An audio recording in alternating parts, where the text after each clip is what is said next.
Mais uma travessia começou. E ela veio com força. A minha rotina mudou completamente. Eu nem me reconheço mais. As coisas que antes me divertiam agora perderam totalmente a graça. Eu me sinto meio atordoada, assim, como se eu estivesse dentro de um filme.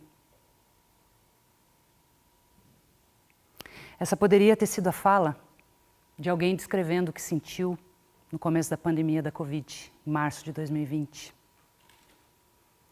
Poderia ter sido também a descrição de como eu me senti quando eu tinha 5 anos de idade e os meus pais me colocaram, a mim e o meu irmão, sentados em cima da mesa da sala e com os olhos cheios de lágrimas, nos contaram que estavam se separando. Poderia. Poderia ter sido o que você sentiu quando você foi demitido do teu último emprego. Naquela sexta-feira de tarde, 4 e pouco, sem nenhum aviso prévio.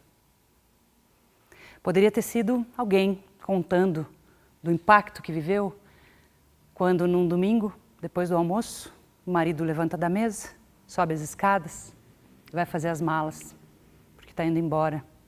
Se apaixonou por outra mulher. Poderia. Quando um velho ciclo se encerra na nossa vida, uma crise se inicia. Um buraco, um vazio. É como se tivesse um rio de lava descendo a encosta e vindo na direção da tua vida e destruindo tudo que encontra pela frente.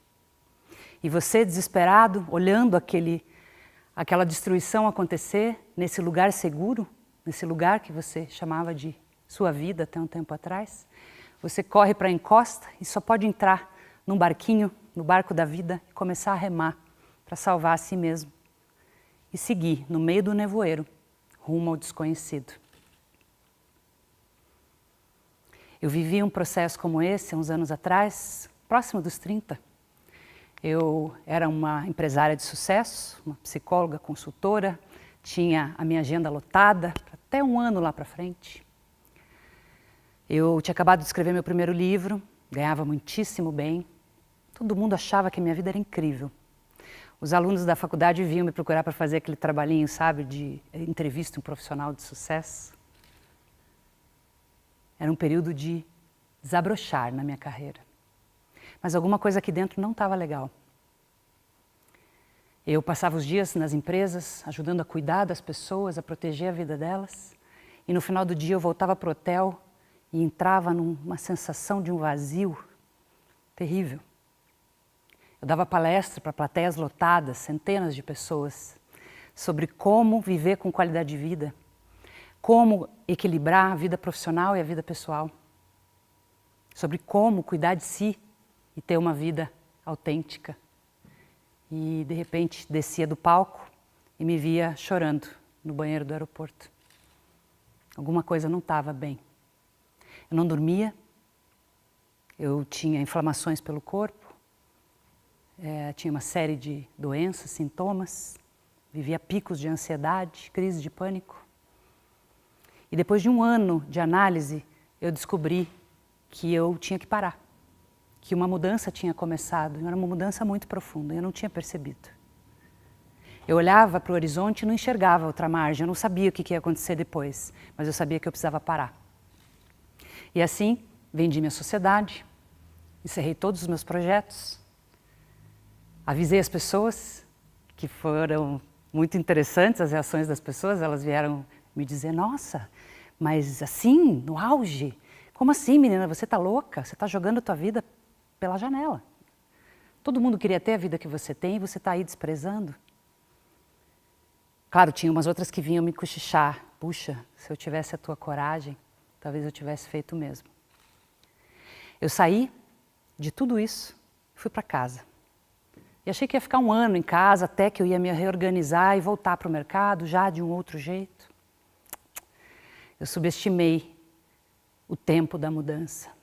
O tempo da mudança não é o tempo do calendário, é o tempo da natureza, é o tempo do coração. Eu fui para casa e lá fiquei por 3 longos anos.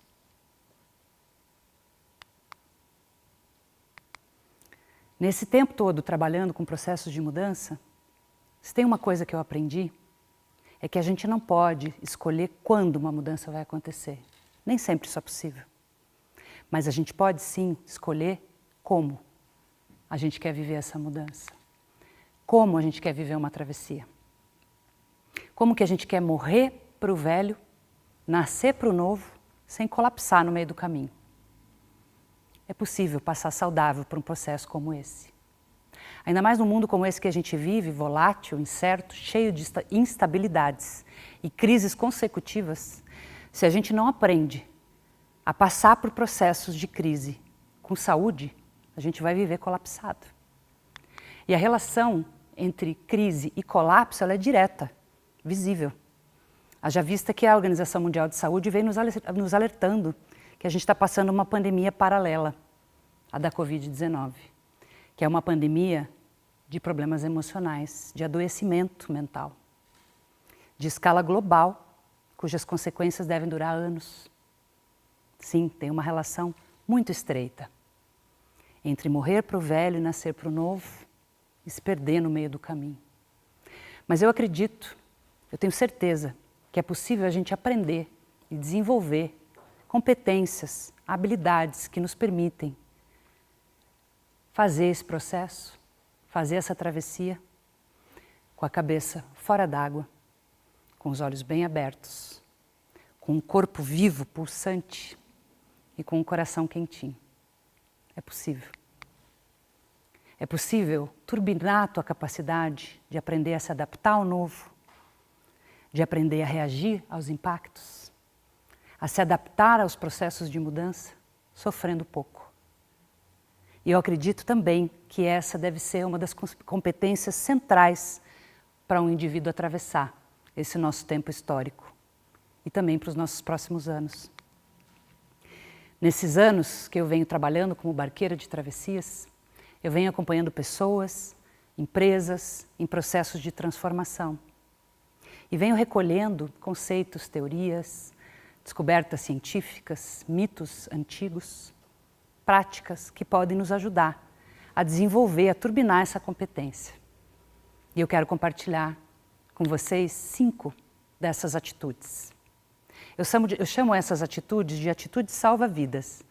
Sim, assim como aquele salva-vidas, aquele colete que a gente usa quando vai fazer um passeio de barco, por exemplo. Para que se a gente cair na água, porventura, a gente não se afogue, mesmo não sabendo nadar. É para isso que elas servem, para que a gente não se afogue no meio das tempestades que a vida nos traz.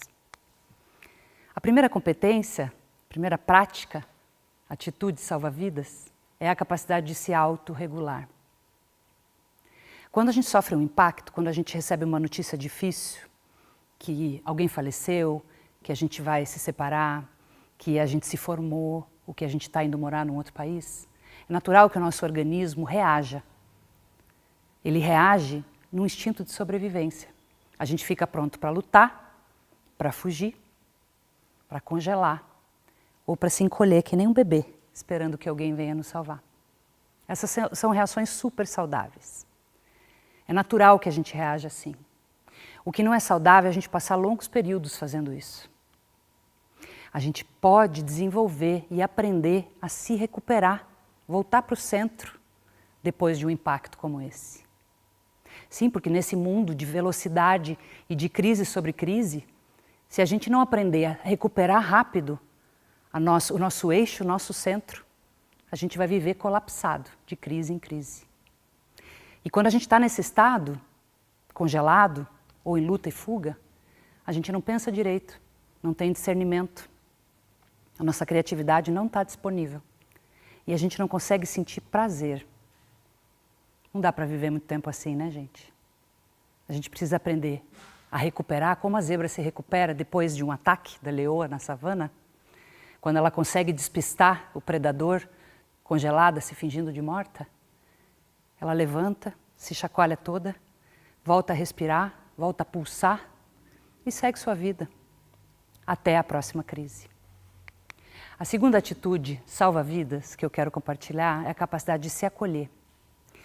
Nesses seminários de gestão da travessia que eu venho fazendo aí ao longo desses anos todos, eu tenho conhecido histórias incríveis. Uma delas foi a história de uma garota, de uma moça, que tinha recém-casado. A vida dela estava uma confusão, conflitos com a família, e ela tinha recém-descoberto que ela tinha uma doença degenerativa, uma doença sem cura, chamada esclerose múltipla. A vida dela estava um caos e interiormente ela estava muito angustiada. Estava num momento muito difícil, quando ela veio para um desses seminários. Um ano depois, eu fiz contato com ela, porque eu fiquei muito curiosa para entender como que essa experiência, essa aprendizagem tinha impactado na vida dela, que diferença tinha feito. Ela disse, olha, a minha vida não mudou muito, tem épocas que está melhor, tem épocas que está pior, a doença segue seu curso, mas eu tenho aprendido a praticar algo que eu nunca mais esqueci. É um colete salva-vidas que eu aprendi a usar e que tem feito muita diferença na minha qualidade de vida. Eu aprendi a me acolher.